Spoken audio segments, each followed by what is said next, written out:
The General Insurance presents Shower Ballads by Shaq. And I'm gonna keep on loving you, 'cause it's the only thing I wanna do. Turns out, everyone does sound better in the shower. And it turns out, The General is a quality insurance company that's been saving people money for nearly 60 years. I just wanna keep on loving you. For a great low rate and nearly 60 years of quality coverage, make the right call and go with the General. The General Auto Insurance Services, Inc., an insurance agency, Nashville, Tennessee. Some restrictions apply. Cedar Point's Frontier Festival is back and brimming with new flavor. From May 26th through June 19th, this Old West-inspired street fest will fill Cedar Point with live bands, nightly hoedowns, and a hubbub of family activities. Yep, you'll find wheelbarrows packed with sunflowers and characters straight out of the frontier, but you'll also discover 25 cherry-inspired dishes and over 65 cocktails, seltzers, and beers. Get all the fixins, plus savings to boot with a Frontier Festival bundle, which includes admission, parking, and a tasting card. Only at cedarpoint.com.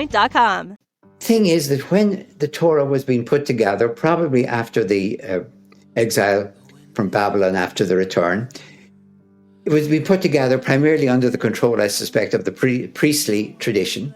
And they put enough for a different vision of God up front in chapter 1. We call it chapter 1 of Genesis. I'm imagining it like, this is the spectacles they want you to put on before you read this whole Bible. There's no New Testament yet. Because there you have God making human beings in God's own image and likeness. And immediately that's explained as being put in charge of the world to run it for God. Like God's stewards, as it were, God's representatives, God's ambassadors, or anything else. We're in charge of the world to run it for God. And immediately, by the way, you're told that this is under the Sabbath rule, because that's the whole point of that. Even God can't skip the Sabbath, as it were. God has to rest. Because the Sabbath is, as it is clear from the rule, everyone has a right to a day off. Everyone has a right to rest. Even your ass and your ox and your slave. Everyone has a right to a rest. It's not about taking a day off to pray. God demands.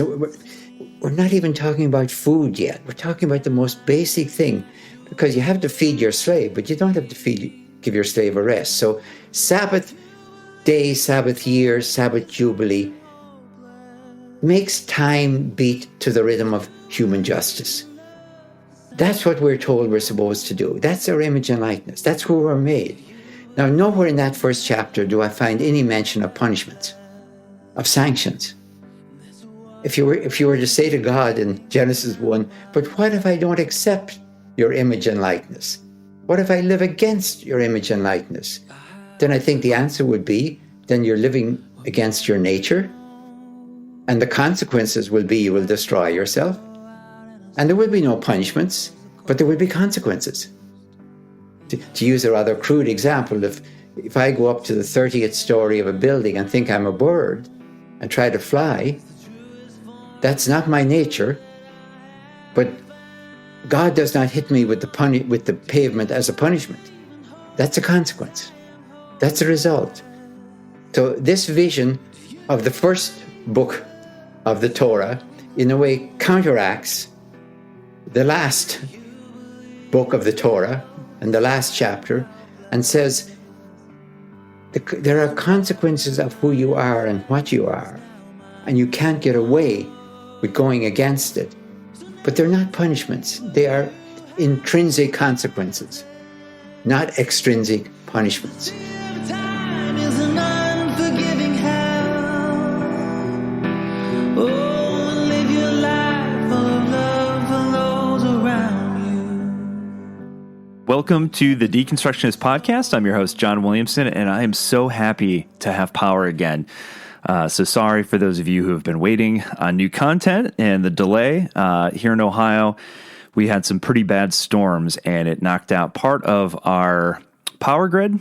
And the other portion of it that was still up and active was getting majorly taxed by this heat wave we have going through. So everybody was flipping on their AC, and so we had rolling blackouts, and I did not have power for 2 days, which is quite miserable. So we're back. If you're new here, welcome. So glad that you found us. For all things Deconstructionist, please check out our website. You can go to www.thedeconstructionists.com. There you can link to us on social media, read our blog, snag a t-shirt or coffee mug or pint glass from our web store, support us on Patreon, or listen to our entire back catalog of episodes for free from the past 6 years. Also, don't forget to subscribe to us on your favorite platform so you don't miss a single new episode. And please, if you could, rate and review us on iTunes. It helps new listeners to find us. This week, I have a returning guest. Very excited about one of my favorites, Dr. John Dominic Crossan. So you may have heard the prior episode from a couple years ago, but he's back. He's got a brand new book. He is one of the foremost New Testament scholars in the world right now. He studies the history of This week, I have returning guest Dr. John Dominic Crossan. Loved my first conversation with him, I believe a couple years ago. He is one of the foremost New Testament scholars, as well as a historian of early Christianity, former Catholic priest, and emeritus professor at DePaul University. His research has focused on the historical Jesus, on the cultural anthropology of the ancient Mediterranean and New Testament worlds, and on the application of postmodern hermeneutical approaches to the Bible. We talk all about his brand new book, Render Unto Caesar, The Struggle Over Christ and Culture in the New Testament, and its applications to the world we currently live in. As always, it was a fascinating conversation. I always feel like I'm getting free school when he comes on or when I read some of his works. And it's one that I hope that you'll enjoy. So without further ado, I give you John Dominic Crossan. As the lights go out and I swim towards the coast, love of life, spirit unbound. All right, welcome back to the Deconstructionist podcast. I welcome back a wonderful guest that I was excited to have on based on his new book, John Dominic Crossan. Thank you so much for coming back. Always a pleasure, John. Good to be back with you. Absolutely. So when you sent this book in the mail, I took a look at it and immediately was like, oh my gosh, this is the very thing that we've been talking about for a while. Those who've been listening to the podcast for a while have probably heard me say, gosh, America really feels like the new Rome in a lot of ways. Like we are the empire now. And so talk a little bit about what inspired this book, because this is really kind of a continuation of an earlier work. In 2007, everyone was talking about we are the only superpower. The other superpowers are gone. We are the new Rome. And I simply wanted to say, why would we celebrate America, whether it is or is not? Why would we celebrate the new Rome? If you're a Christian, they crucified your Lord. And if you're a Jew, they burned your temple to the ground. Why would you celebrate America as the new Rome, at least, even if it is? So that's about as far as I was on it then, the comparison. So God and empire was all I was talking about. Now the comparison is much more acute. If you start, for example, with the fact that Rome started with an autocrat. They had a king. Let's call him an autocrat to be general. Then they had a republic. They got rid of their autocrats. They dumped their kings, as we did with George III. My own homeland, Ireland, tried to do it too. It wasn't so successful with George III. Anyway, they got rid of their autocrat, the king. They got a republic. They got a republic with a Senate and everything else, the Senate and people of Rome. Then they had a civil war as they began to get an empire. So they started to get an empire, and there was a tension, of course, between republic and empire. So they had a civil war, a savage civil war with battle-hardened legions on both sides. Then they started to get rid of their republic in the process of the civil war and ended up with an autocrat. They did a complete circle. And of course, the autocrat was Caesar Augustus. And maybe you might say, well, you could do worse. And yeah, maybe you could. But by the end of the first century, they weren't celebrating him too much. By the end of his dynasty, with Caligula dead by assassination and Nero by suicide to avoid assassination. So I'm trying to look now, where exactly on that scenario are we at the moment?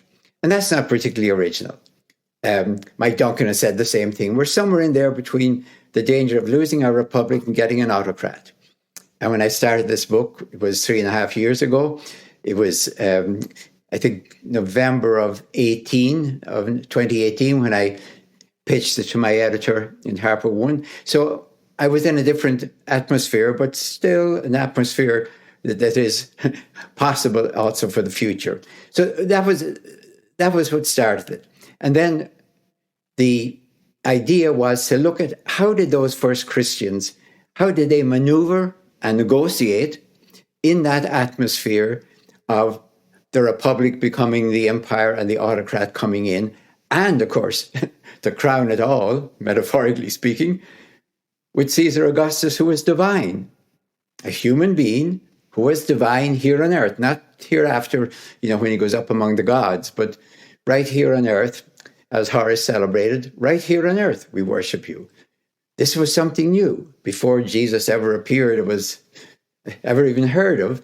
There was a person in the Mediterranean world of the first century who was definitely a human being, could live and die, and he was considered to be God incarnate, Caesar Augustus.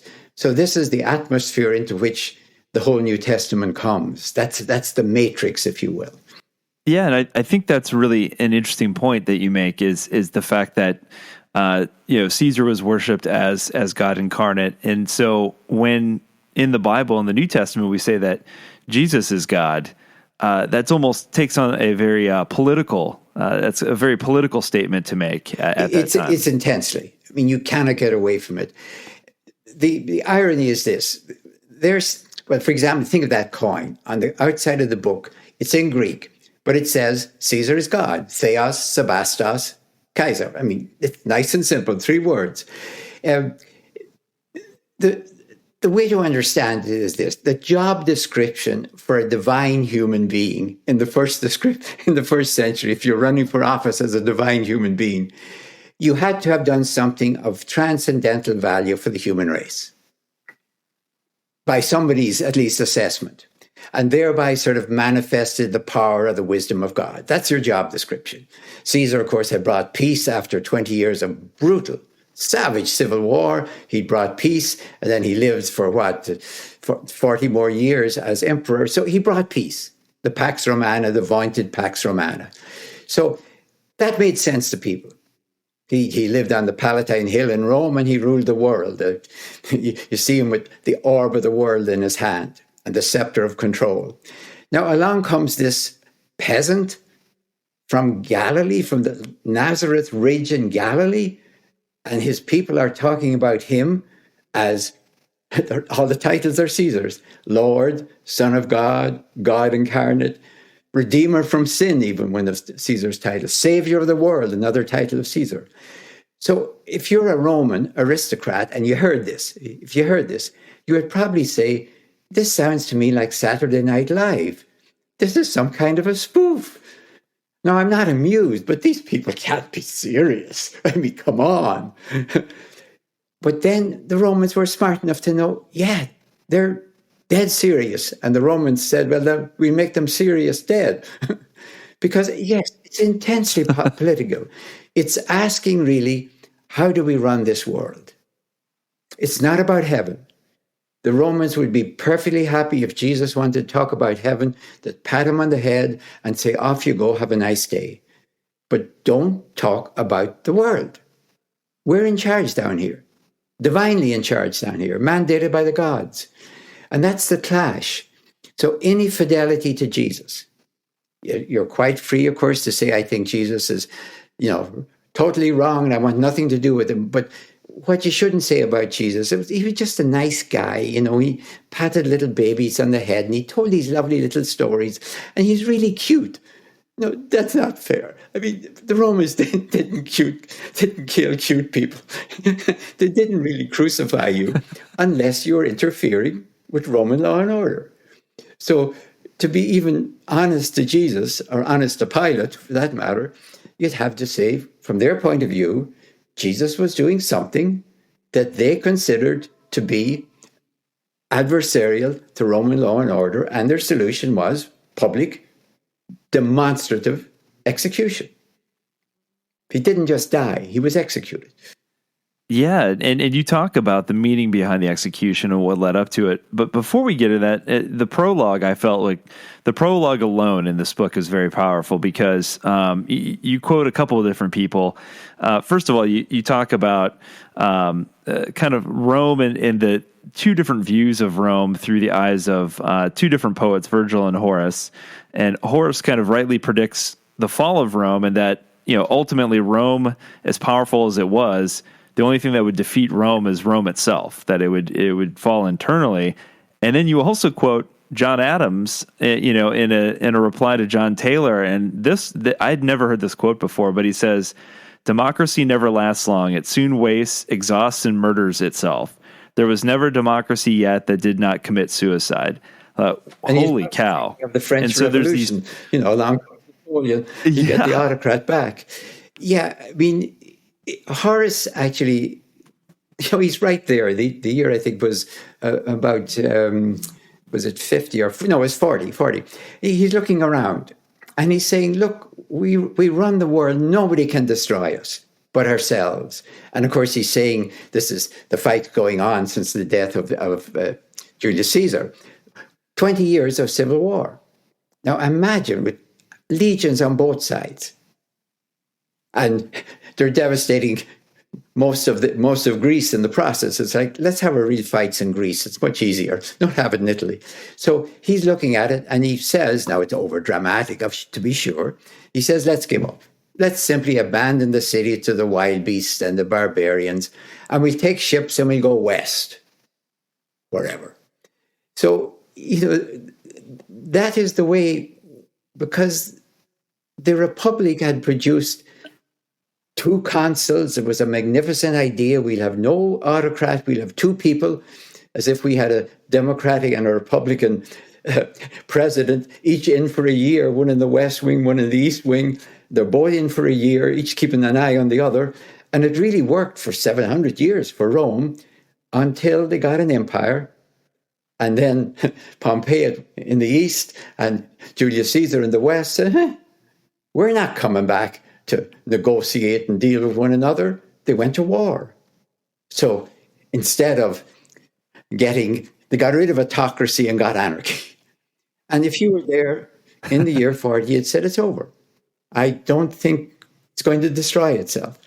And that's the way a republic can do to itself. It can destroy itself internally if there's nobody externally who can do it to it. So the parallels and the warnings, and as you said, Adams, and it's there. They're probably looking at the French Revolution, I suspect, as much as anyone, that went from republic to savagery to Napoleon. I don't know if he knew actually exactly the same thing had happened to the Roman emperor. Maybe he did as well. But it's sort of a warning, and I put that up front, at least in the prologue, that this is something that we should pay very close attention to. We shouldn't think, well, it's forever, because the Romans were convinced it would last forever too. Virgil celebrated at the same time as Horace. He celebrated it magnificently. Gorgeous prose. He celebrated the Roman Empire and Caesar Augustus. Yeah, it kind of feels like, historically speaking, all of these great empires of the past probably all thought they were going to last forever. The Ottomans and the Babylonians and the Persians, and eventually they all fell one way or another. So it's kind of said, now we're just here for a while. We'll have our 100 years or something, and then we'll take our place in the dustbin of history, and that's all right. We'll move on. Nobody's ever said that. Every empire has been convinced, despite the trajectory of the past, that it's going to be the one, including the Roman Empire. It declared itself to be the final empire, actually, the definitive empire for all time. And over against that, of course, you get Daniel and Jesus and Paul and people like that saying the only empire that lasts, if you want to use that term, is God's rule. So over against any of these rules of civilization, they were glimpsing an alternative. And that's what I wanted to stress in the book. If somebody says, well, I'm not interested in God, I don't care about Jesus and New Testament, what we're really talking about is models for running the world. Now, you can laugh at them, you can say they're silly, or this doesn't work, or that doesn't work, but it's deadly serious business. It has to do with How do we run the world so we don't destroy it and ourselves in the process?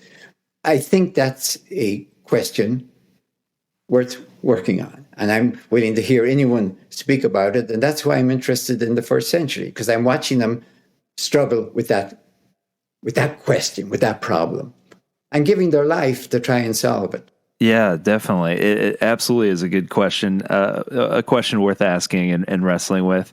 So the beginning of the book, you start out with kind of asking this question, why was Jesus executed, and what took place based on the accounts that we see? Why was that the starting point? Why was that an important place to begin? I wanted to explain that the question about the coin was where I wanted to start at, basically. The coin that's offered to Jesus and what he says about it. But I thought I'd better explain what's he doing in Jerusalem. Did he go up to Jerusalem every year? And if that happened, then what happened this one year that hadn't happened any other year? And if he did go up once, which is I suspect, because I'm not certain that a day laborer like Jesus could get 2 weeks off and have money. I mean, real money, not barter, and go up to Jerusalem. But anyway, I suspect that Jesus was told by friends in Jerusalem, maybe they were a little bit nasty the way they said it, I'm imagining, can you get out of those hick towns in Galilee if you're serious about your message of God's ruling the world? Bring it up here to Jerusalem where everything counts, and bring it at Passover when people are here from all over the Roman Empire. And I think they said to him, come up, we can protect you. During the day, you'll have your screen of protection in the temple. We won't let the authorities get at you. And then every night, get out of Jerusalem, get round the bend of the Mount of Olives to Bethany, and you're safe at night. So I'm setting this scene in which then Jesus is in the temple. The high priests are, we don't have to demonize them, they're scared. Any kind of a too loud hiccup at Passover was dangerous because they're celebrating in a crowded space freedom from Egypt, when they can look up at the Fortress Antonio and see the soldiers up there. They're under Rome. So how do we celebrate freedom from Egypt when we're under Rome? All that would take in a crowded atmosphere of somebody to say anything. So riot control was at a maximum, I would say. That's why Pilate was in Jerusalem. So Jesus is asked this question. And the question is, it's a trap question. It's a gotcha. It's a huge gotcha. Should we give census? Should we pay tribute to Caesar or not? It sounds like an innocent question. As innocent as, should we pay taxes to the federal government or not? Well, try not doing it and see what happens. So if Jesus says, no, we shouldn't, that's treason. Yes, we should. That's treason to his own homeland, as it were. He seems like he's caught. And Jesus does a perfect counter gotcha. I don't carry the coin. Show me Caesar's coin. So they have to show him the coin. And then he asks the key question, whose image and inscription is this? Image and inscription. That's where it's very important, because the inscription on the coin, I'm imagining, says that Caesar is God.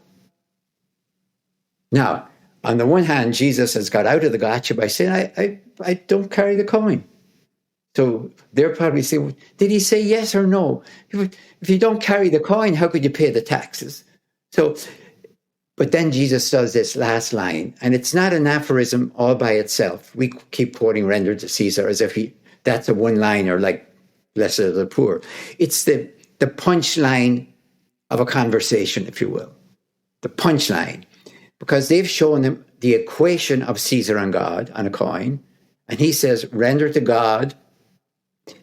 Actually, in Greek, it's apodote, give back. Give back to Caesar, Caesar's stuff, and give back to God, then, God's stuff. So you're left and, well, they're divided and they can't be equated, because the coin says that Caesar's stuff and God's stuff is the same, as it were, and Jesus says they're separated. So he must have left everyone thinking, well, if they're separated and we have to live in this world where Caesar runs it from Rome, and yeah, God runs it from heaven, but Rome is a little bit closer than heaven. So how do we operate? How do we operate in this separation? In one sense, the Roman system is much simpler. Caesar is God. Whatever Caesar says is divine. Get over it. So this is the legacy, as it were, that Jesus leaves. And of course, it's precisely what gets him crucified. Because Roman law, civil law, says if you stir up the people or create turmoil among the people, that's nonviolent, we call it activism actually, nonviolent activism, we will crucify you. We'll pick off your leader, and if you're still at it 5 years from now, then we'll take the next leader. They didn't bother crucifying a leader with all his top lieutenants unless it was violent, like Barabbas. Barabbas is in jail, for example, with all of those who had, from the Roman point of view, conspired against him. From the Jewish point of view, they might be freedom fighters. So Jesus then leaves this challenge, as it were, to the New Testament. If you separate the things of God and Caesar, how do you live under them both? And that's really where I start then into the book and look at two actually opposing responses to that within the New Testament itself, still within the first 100 years after Jesus. That's the book of Revelation and the 2-volume book that we have split now into the Gospel of Luke and the Acts of the Apostles. I call it Luke Acts, and I hyphenated to imagine it as it left the hand of Luke, using Luke just as the name of that anonymous author. So that would be the second and the third part then of the book, looking at Revelation, looking at Luke Acts. Yeah, and I thought the very beginning where you dive into Revelation it is absolutely fascinating because it's a very strange kind of document that talks about a lot of strange things. And, you know, Martin Luther is famous for saying if he could, he would have tossed it into the river. But I think the first time I read, you know, we were talking about your dear friend Marcus Borg. He had an kind of a breakdown in his book, reading the Bible again for the first time, that I absolutely loved as kind of this veiled way of critiquing empire, and specifically the Roman Empire. And you dive straight into it and talk about the symbolism in there, like 666, and what that actually means, using this ancient technique called gematria. And so talk about that a little bit. Talk about what is Revelation meant to be. And I'm going to say something. It's actually a stunningly simple thesis that's presented, but it's done by battering you with images so you don't have time to think. 7 bowls come at you, and when you right to that 7 horsemen, it doesn't want you to be able to say, wait a minute, what's going on here? It's deliberate, like hitting you with a light, you know. The theme is very simple. Here it is. Rome has slaughtered Christians in the immediate past. God and Christ are going to slaughter Romans in the imminent future. It's like a great big divine vengeance. Now, that's basically the theme. It's going to show you that over and over and over again, but that's basically what it's saying. So it's not going to give you a nice narrative of this leads to this. It's going to say the same thing with stunning metaphors, until you're kind of battered back there and you're stunned into silence, if not agreement, as it were. Now, here's the problem of the book of Revelation. Scholars used to say, well, it's written in the time of Domitian, the 90s of the first century, and I agree with that. And therefore, Romans must have been persecuting Christians murderously, because it's not just isolated examples. It's like the basic thing the Roman Empire does is murder Christians. It's like apparently what it's the only thing they do. Now, today scholars are saying, we have absolutely no evidence of that whatsoever, and everything we know is against it. Yes, there was that horrible case with Nero after the Great Fire of Rome, which, if anything, made Romans sympathetic to Christians because they knew Nero was Nero. But where did we get this idea that the Roman Empire has been slaughtering Christians for the last 30 years? It's just not true. In fact, at the beginning of the next century, when you get Pliny the Younger runs into Christians at Pontus and the southern Black Sea coast. He's like, he doesn't seem to know what to do with them. Like, he hasn't heard of these people. He has to write back to Trajan to say, what do I do with them? And then you've got Ignatius of Antioch traveling to Rome, to the arena in Rome, traveling through the same area, writing to many of the same churches. He doesn't say a word about your persecutions. So this idea of Rome's main activity as slaughtering Christians is just not true. And obviously, the thesis that God is coming soon to slaughter Romans just didn't happen. And I would consider it, quite frankly, a libel on Christ, who rode into Jerusalem on a peace donkey, that he's coming back to do it properly on a war horse. But leave that aside for the moment. So the question is, why would John say that? He's in exile in Patmos. By the way, he wasn't martyred. He was in exile in Patmos, which is another thing Rome did to leaders that were causing trouble.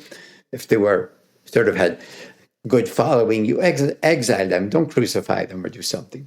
So I think what he is doing is this. You could imagine somebody in one of those cities, he writes, to Ephesus, for example, or Smyrna, saying, I'm a good Christian. I worship God. I don't worship Caesar. I worship God. But I don't see why I can't be a good Roman trader, merchant. I don't see why I can't ship my olive oil through this Mediterranean globalization, which is really great for trade. This is what Revelation is really after. He hardly mentions the legions. The traders, the merchants seem to get the worst vision, because Rome, he says, is the bordello of the Mediterranean. So all of these people coming to Rome to do business, they're just going to a bordello. I'm using a more polite term. He doesn't use that polite term, as you know. So what he's trying to do is make Rome so murderously vile, so pornographically evil, that nobody in the right mind should want to have anything to do with it. Because Mediterranean globalization is what Roman imperialism was about. They weren't just interested in grabbing land. They were interested in globalization, trade, business. So the book of Revelation points straight at that. Don't have anything to do with it.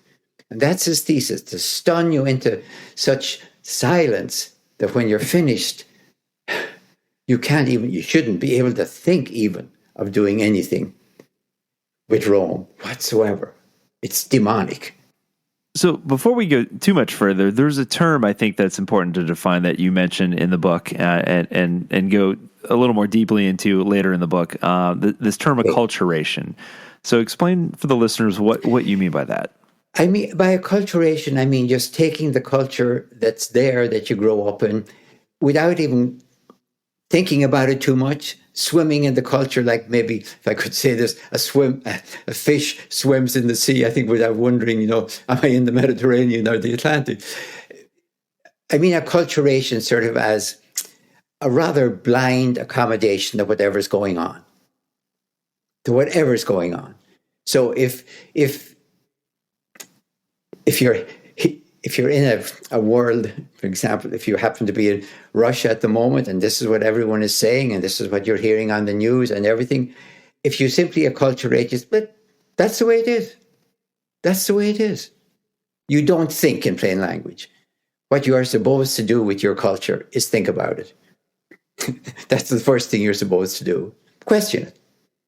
It doesn't mean you have to rebel against it, but you shouldn't just simply acculturate. What most of the Roman Empire is doing is acculturating to it.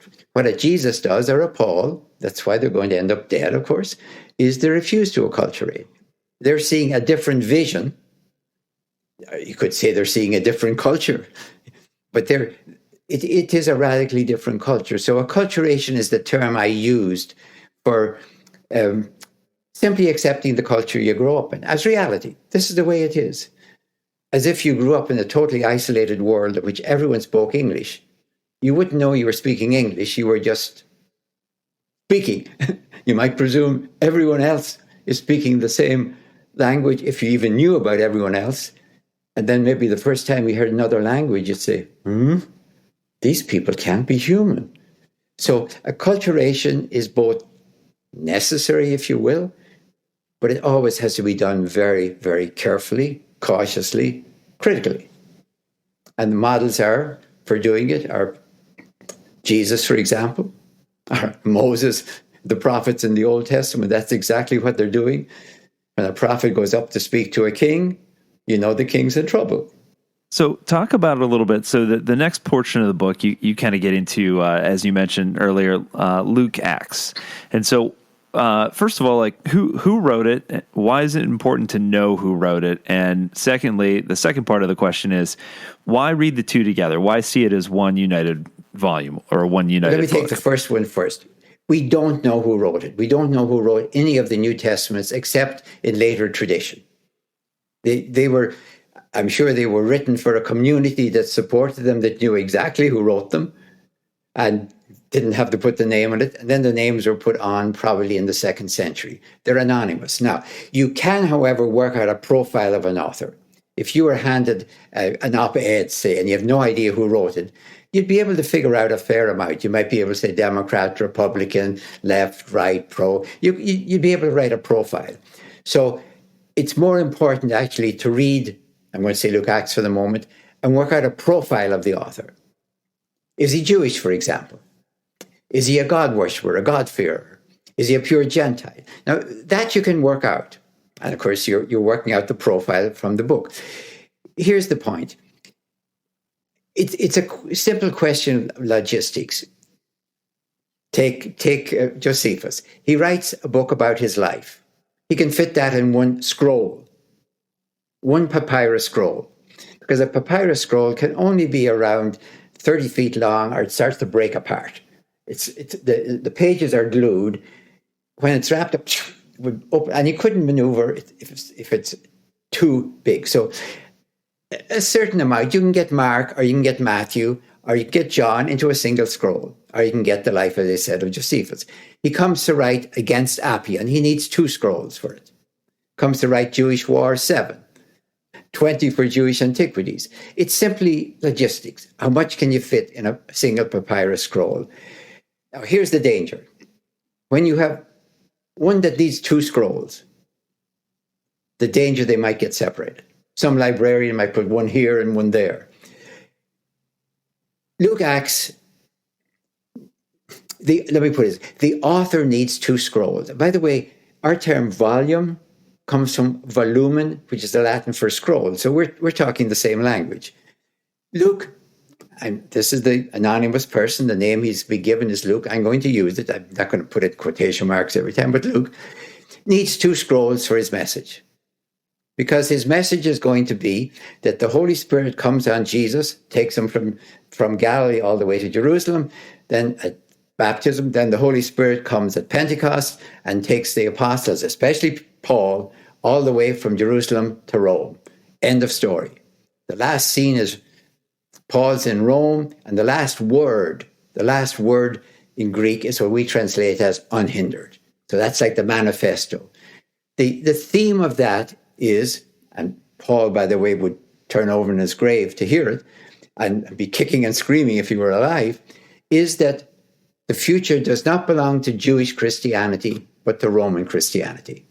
In other words, acculturate to Rome. Now, obviously, Rome is going to have to give.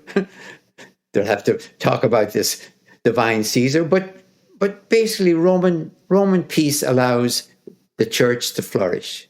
So what you're getting in Luke, Acts is the first step towards Constantine.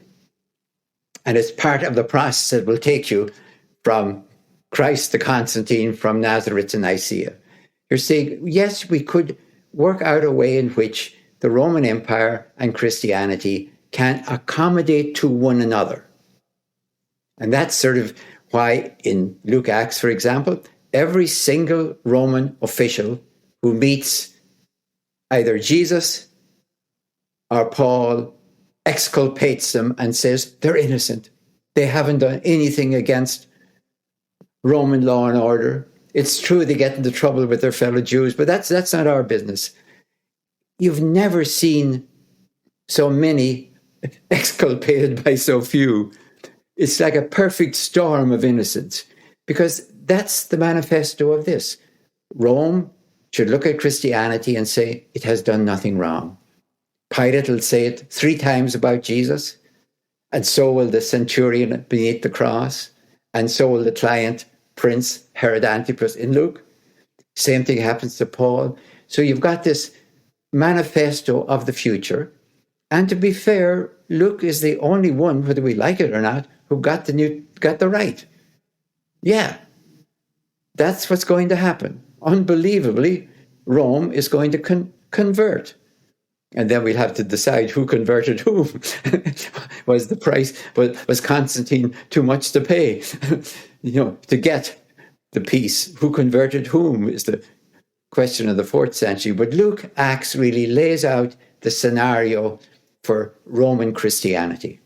Finding the right person for the job isn't easy. Just ask someone who hired a monster truck driver to deliver pizza. And the neighbors are going wild. You can hear that engine from a mile away, Fran. And he's foregoing the driveway and heading right up the lawn and over the azaleas. What a power move. But if you've got an insurance question, you can always count on your local Geico agent. They can bundle your policies, which could save you hundreds. With 6-foot tires and a roll cage, this pizza guy could quite literally crush the competition. For expert help with all your insurance needs, visit geico.com/local today.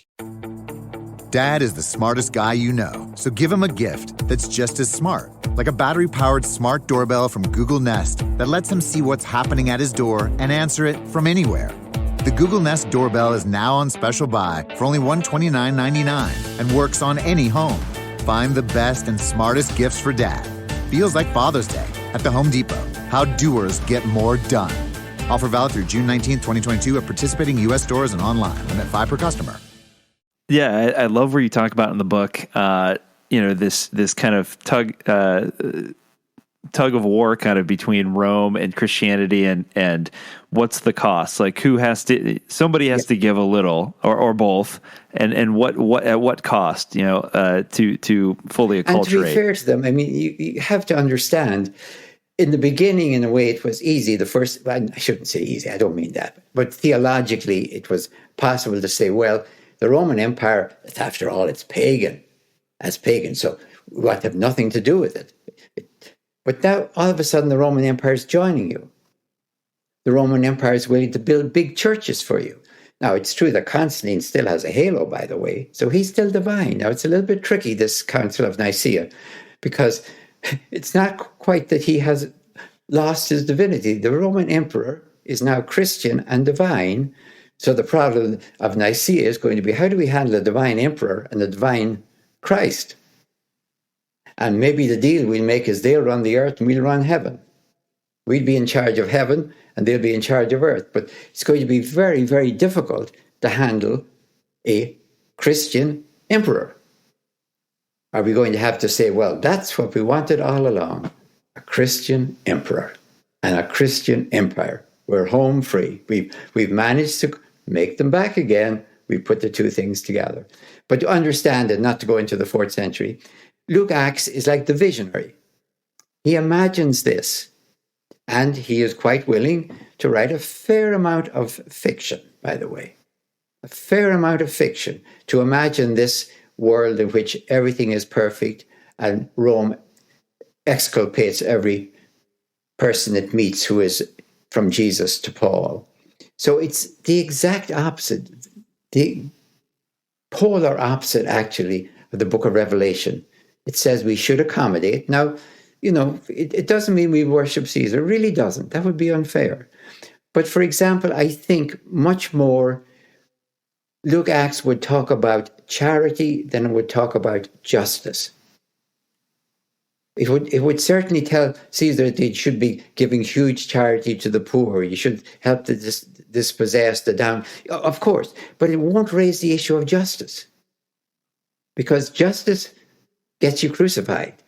Charity gets you canonized. But you're not going to raise the issue that got Jesus and Paul executed, which is, this is not a just way to run the world. This is not a fair distribution of God's world for all God's people. Rome would have said, we will decide who gets what, when, and where. That is justice. We create justice.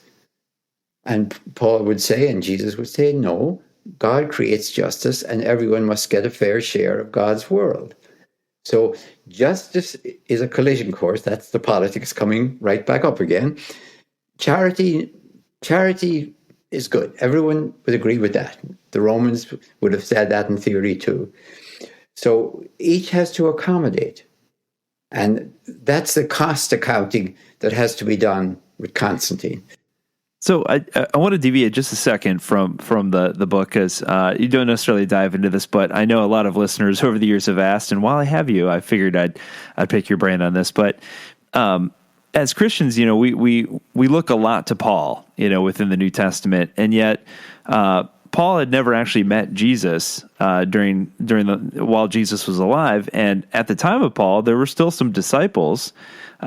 Presumably, firsthand witnesses to Jesus' teachings over the years that were still alive.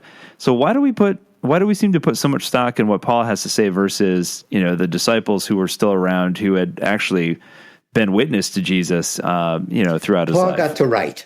That's the first thing. Paul wrote.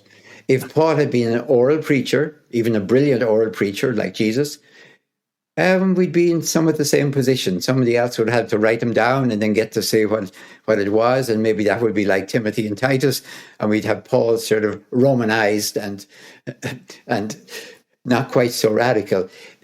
What's happening with Paul is this. Jesus was speaking in the small, except for Jerusalem at the end, he was speaking in the small hamlets of Galilee. Parables that came out of the peasantry of Galilee and were approaching to them. Paul took the message of Jesus, I'm going to say, this is my judgment about with absolute fidelity, out into the great big capital cities of the Roman Empire, like Corinth for Greece or Ephesus for Asia Minor. He didn't bother, traveling along the road too much. He went for the capital cities, figuring if you get the capitals, you'll get the outer lying eventually. So he had to put his language into language that made sense to those people in the capitals. That's why you get much more of the language of Lord and Savior and all of that. But of course, the heart of Paul is the crucifixion and resurrection of Christ, like two sides of the coin. He's a little bit diffident that he never met Jesus. You say, well, we don't know him that way any longer. He kind of, he'd be a little truculent, I think, if he was in the debate with Peter, because he's making a claim that I've had a vision of Jesus, and that makes me an apostle on the same rank as you guys. That's a kind of a stunning claim. It's like, in the middle of a papal enclave, if someone at the cardinal said, excuse me, stop the debate. I've just had a revelation from God. I'm the new pope. No. No revelations, no visions. Keep voting. So if you go with Paul's claim, then somebody else might have a vision of Jesus too. And Luke is very careful to say that there's only 12 apostles, and those are chosen from the people who are with Jesus from the time of John the Baptist, and they're all men. He uses the word andres, not anthropoi, men. Luke goes to an awful lot of trouble to put Paul back in his Lucan place. Not an apostle, very important to be sure. Major missionary, but not an apostle on the same rank as Peter, which is, of course, what Paul would live and dies for. So Paul takes the vision of Jesus, and I'm convinced with absolute fidelity and continuity, but in different language, of course. And the fact that many people have great difficulty with Pauline language is because they don't know it's the ordinary language of Roman imperial theology. I'm going to be a little bit blunt and say, don't read the New Testament till you've read Virgil. Get Roman imperial theology down first, and you can do it in English. I was 11 years of age at a classical boarding school in Donegal, and I had Latin and Greek every day for 5 years, and I was reading Virgil and that stuff in the original languages long before I ever even heard of a New Testament. So I got Caesar's Gallic Wars and Virgil's Aeneid in first before I ever got this other stuff. That's a powerful way. You should, because then you know what's going on in the world. Then along comes Jesus. Then you can see the clash. Then you can make your own decision. Which side are you on? But you don't know if you only hear one side or the other. Oh, that's fascinating. So the next part of the book, you kind of dig into Josephus. And so for the folks listening, who first of all, who was Josephus, and why is it important as we put these pieces together to kind of get the bigger picture? Why is Josephus's work so important? Let me back up a little bit. When I first imagined this book, I was thinking just of Revelation and Luke Acts as the main core. Then I knew I wanted to bring in Jesus. I couldn't not have Jesus's view on the whole thing. After all, he's the one who created the problem with his coin of separation. So how did he live under Caesar and under God? How did he do it? And then I saw the problem. I was almost to this point when I saw the problem. But it's absurd. I've just gone into the New Testament, taken two radically different visions out of it. Now I go in and get a third one. Why should anyone believe it? Clearly, I could probably get a fourth one and a fifth one and somebody else. If I've got two absolutely opposing ones and they're in the New Testament, why go in there, say I went into Matthew, the Sermon on the Mount, let's say. So I had to think, what am I going to do? And then it struck me. I had been doing work with Josephus, then suddenly it really struck me as a solution. I will go into Josephus, and then I'll explain in a second who Josephus is, and I'll take a look at God and Caesar in a contemporary of Jesus, a Jew called Josephus. Josephus was a priest. He became a general, you could say, in charge of Galilee in the Great War of 66 to 74. He was captured, and he told Vespasian, who was just a general at the time, you will be the next emperor. Well, Vespasian, when Nero was committed suicide to avoid assassination in 69, all of a sudden, in 68, all of a sudden, Vespasian was acclaimed by his troops. I mean, it's nice to be on the biggest army on the battlefield when they're looking for a new emperor, and you have all your legions there besieging Jerusalem. So he turned Jerusalem over to his son Titus, and he went off to Rome to become emperor, making it very simple. Josephus was right. So Josephus became was patronized by the Flavian dynasty. The new dynasty, the Julia Claudian of Augustus, they were gone. They were finished with Nero. They were gone. Now all of a sudden you have a new dynasty, Vespasian, Flavian, and Domitian, and they have a great victory to announce. You want to say, you conquered the little Jewish people? That's a great victory. But, to be a new emperor, you need a big victory. So they built the Colosseum and everything else to celebrate their victory. So Josephus now is in Rome, and he is sponsored by the Flavian dynasty to write the Jewish War, which sort of defends the Romans to the Jews everywhere. Because after all, they burned the temple to the ground and destroyed the homeland. So in case the Jews might rise up across the Roman Empire. So he writes the Jewish War, defend the Romans to the Jews. Then he writes the Jewish Antiquities, much bigger, to defend the Jews to the Romans, as it were. So he writes almost a version of the Old Testament called the Jewish Antiquities, and then he writes a kind of a New Testament.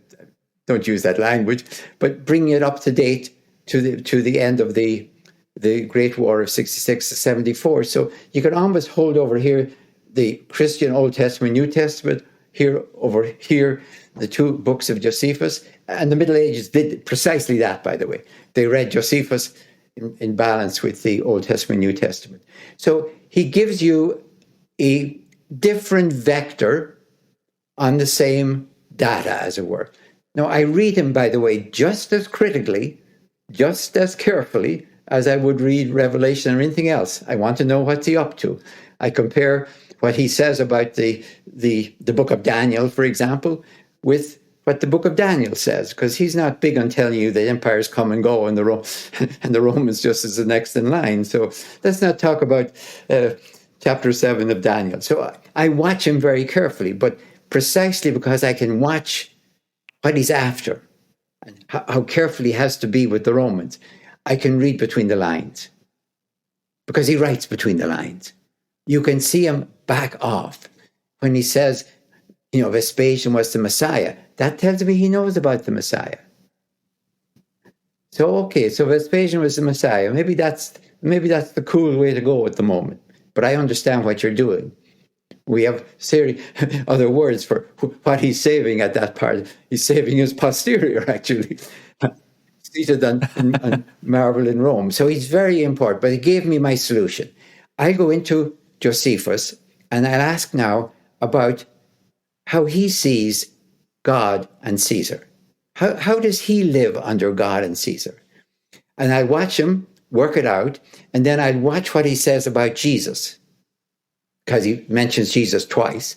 I watch what he says about Jesus in the matrix of what he says about God and Caesar. And then, only then, at the end of the book, will I say, does that agree with what I see in the New Testament about Jesus? But I would basically take it, first of all, from Josephus. That's the reason. So talk a little bit about, after you kind of talk about Josephus, you talk about something that you call sanctioned theology and Sabbath theology. I'm trying to imagine when Jesus announces nonviolent resistance, as it were, which he takes from Josephus, as it were. How do people know about that? I mean, if you read the Old Testament, for example, and you begin with the final book of the Torah, the book of Deuteronomy, and almost the last chapter, 28, it's a great big manifesto for the punishing God. God rewards those who obey him. God rewards those who obey him, punishes those who disobey him. That's chapter 8 of Deuteronomy. And that's sort of the theology of sanctions, I call it, that goes through most of the Old Testament and into the New Testament, right into Revelation, into the next world, as it were. God is the one who punishes evil and rewards good, all right? Now, the thing is that when the Torah was being put together, probably after the exile from Babylon, after the return, it was being put together primarily under the control, I suspect, of the priestly tradition. And they put a different vision of God up front in chapter 1. We call it chapter 1 of Genesis. I'm imagining it like, this is the spectacles they want you to put on before you read this whole Bible. There's no New Testament yet. Because there you have God making human beings in God's own image and likeness. And immediately that's explained as being put in charge of the world to run it for God, like God's stewards, as it were, God's representatives, God's ambassadors, or anything else. We're in charge of the world to run it for God. And immediately, by the way, you're told that this is under the Sabbath rule, because that's the whole point of that. Even God can't skip the Sabbath, as it were. God has to rest, because the Sabbath is, as it is clear from the rule, everyone has a right to a day off. Everyone has a right to rest. Even your ass and your ox and your slave. Everyone has a right to a rest. It's not about taking a day off to pray. God demands. We're not even talking about food yet. We're talking about the most basic thing, because you have to feed your slave, but you don't have to give your slave a rest. So Sabbath day, Sabbath year, Sabbath jubilee makes time beat to the rhythm of human justice. That's what we're told we're supposed to do. That's our image and likeness. That's who we're made. Now, nowhere in that first chapter do I find any mention of punishments, of sanctions. If you were to say to God in Genesis 1, but what if I don't accept your image and likeness? What if I live against your image and likeness? Then I think the answer would be, then you're living against your nature, and the consequences will be you will destroy yourself. And there will be no punishments, but there will be consequences. To use a rather crude example, if I go up to the 30th story of a building and think I'm a bird and try to fly, that's not my nature, but God does not hit me with the pavement as a punishment. That's a consequence. That's a result. So this vision of the first book of the Torah, in a way, counteracts the last book of the Torah and the last chapter, and says, there are consequences of who you are and what you are, and you can't get away with going against it. But they're not punishments. They are intrinsic consequences, not extrinsic punishments. So there is that vision. Then when Jesus, for example, I'm now getting to Jesus after Josephus, says that if you love your enemies, you become heirs of God. He uses sons, but in that patriarchy, the son, of course, is the heir. So you can always translate the son, beloved son, firstborn son, as the heir in patriarchy. So you become heirs of God on this earth when you love your enemies. And I would consider love your enemies as the one-liner for nonviolent resistance. The way you love your enemies is by nonviolent resistance. We usually look at that and we say, well, how can you love your enemies? Maybe just like them or, tolerate them. But we shift over to the last word. Why does Jesus presume you'll have enemies? Why doesn't he simply say, love everyone? Our book of Leviticus says, love your neighbor as yourself, love the resident alien as yourself. Why doesn't he simply say, love everyone as yourself? Why does he specifically pick up, love your enemies? And then explain your enemies are those who persecute you and curse you and everything else. Because this is another way of saying you're called to nonviolent resistance. You don't go along with you don't agree. Even if you have to keep your mouth shut, you never agree inside that this is right. You know it's not right. And if you have the courage, you say it's not right. And if you have more courage, you act it not being right. But at least you always know this is not right, no matter what I have to do. So that's why love your enemies then fits in with Josephus's manifesto of nonviolent resistance. Yeah, that's beautiful. It makes me think back to, as you mentioned, the very first chapter in Genesis. Even the story of Genesis and the story of creation is in contrast to a lot of other religions at that time, where the world is created through violent acts, and here we have peaceful acts, and God just keeps saying, "And it is good, and it is good," and it's very different from what a lot of folks would have probably heard through other religions of that time. We get hung up on, well, did God really do it in 6 days? And this, I think that would make the author scream. This is poetry, but it's a serious message.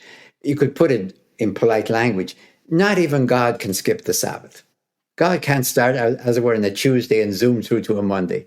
God has to do through God's own work of creation so that it ends with the Sabbath. So it's telling us we human beings are not the crown of creation. We actually are the work of a late Friday afternoon.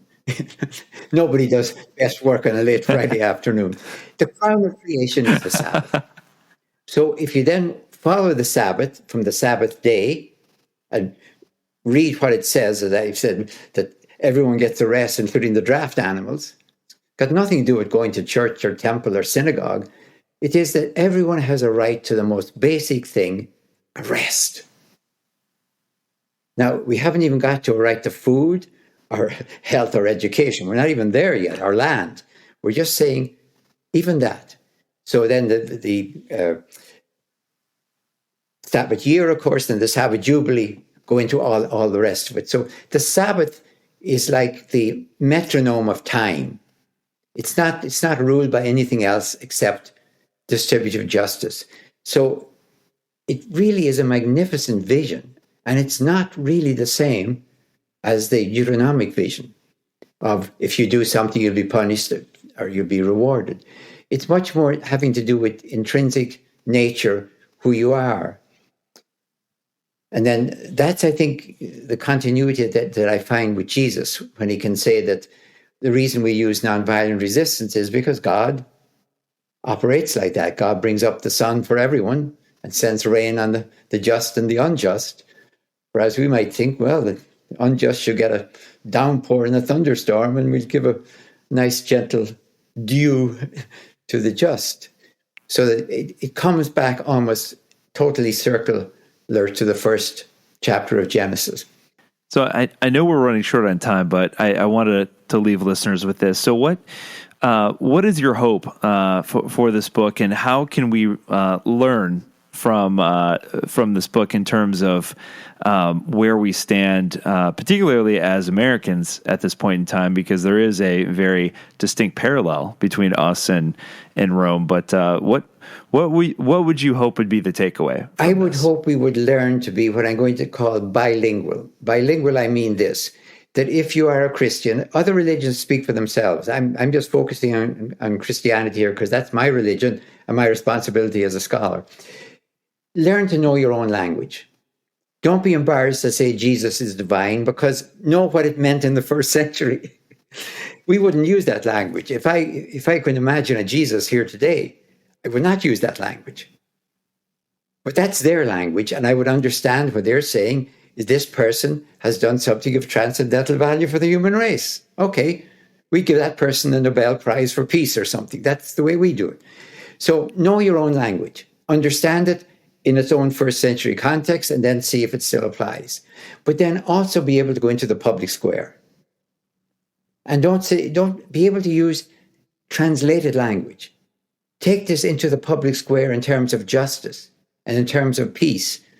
You're not betraying your language. You're translating it into public language, because it was in the first century public language. If Rome had not understood what Jesus was saying, they said, God's rule, I don't know what he's talking about. See, imagine Pilate saying to his wife, do you have a clue what he's talking about? No, I don't know what he's talking about. Let's boot him out of town. They knew exactly what he was talking about. They were saying, not you, but God. And Paul is the same. Nobody's listening to Paul and saying, wow, when he's talking about justification, dikaiosune, I don't know what he's talking about. Let's write a book about it. No, they knew that the program of the Roman Empire was justification, making the world a just place by our norms. We will teach you about justice. We will establish peace with our legions, and then we will have justice, and we will define justice. So they knew this is public language. It's political language. It's religious language. It's maybe you should say religio-political, economic. And they knew quite well what they were doing when they picked off the leader and executed the leaders. And they were quite right in not trying to persecute everyone, because they knew they were not violent. So I think we should have to be able to speak a language today, which is maybe keep our own traditional language, of course, because that's our powerhouse, but also be able to speak a language that everyone can understand. In terms of violence, in terms of escalatory violence, in terms of distributive justice, in terms of peace and how it can be maintained beyond just wishing for it. That's what I would hope that we get from the book. I love it. It's a wonderful book. I was very excited to have you on today to talk about it. So thank you so much for coming back on. Folks, go out and get it. It's called Render Unto Caesar, The Struggle for Christ and Culture in the New Testament. It's an amazing book. Go check it out. And so before I let you go, where can people go to stay on top of what you're up to and get a copy of this book? They can go absolutely anywhere. I suppose the obvious place is Amazon, but they could obviously go to Harper One as well. But Amazon has a page with all my stuff.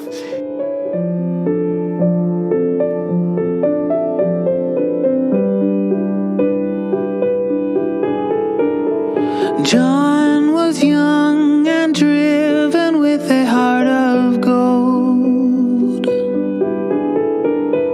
Finished seminary, married, found a church he could go home. Made a living, giving dying folks a shoulder and a hand, until he told his leaders that he had some feelings for another man. And they said, John, you must go and take your broken heart and walk it to the door. We know you're hurting and you've been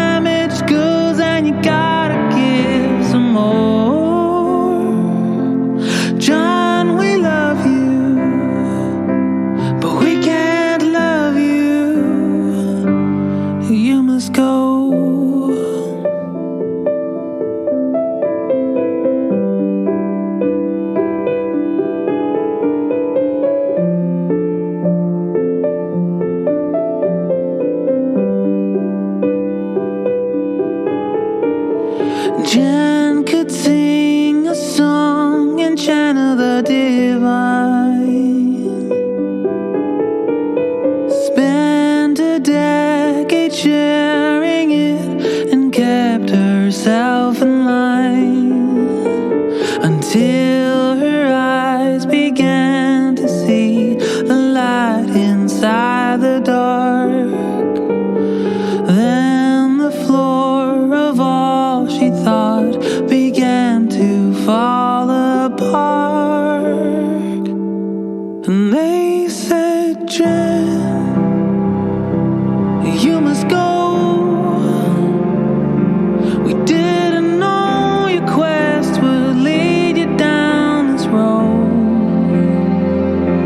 We know you're searching and you've been giving, but now you've wandered off and you gotta wander home.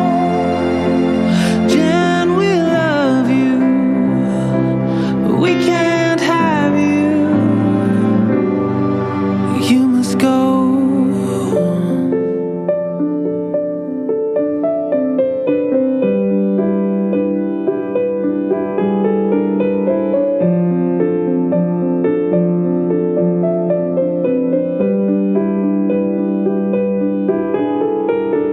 Jane was born with skin darker than her peers. Spent a cycle telling them the reasons for her fears. No one seemed to know or care about the past. Then they showed her where she stood with every vote they cast. And they said, Jane, thanks for your time, but there's no room for you when there's power on the line. We know you're hurting, but we're not listening.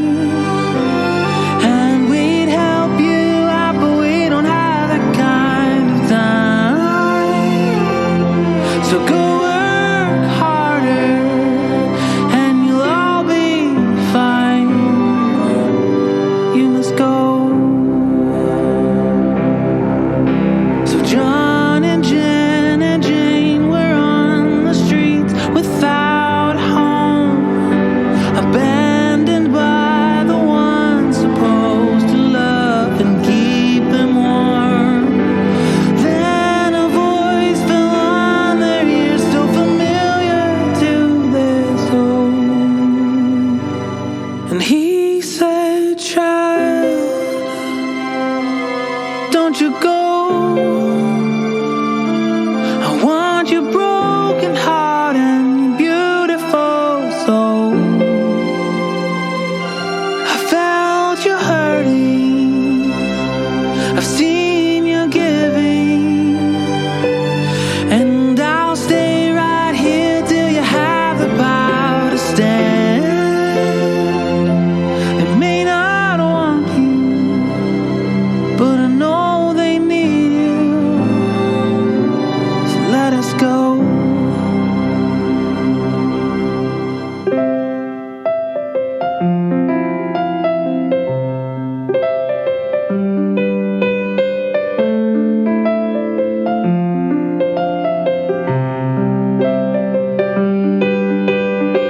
So come out, my people, the rejected and broken and turned away. Let us go and live out the plan that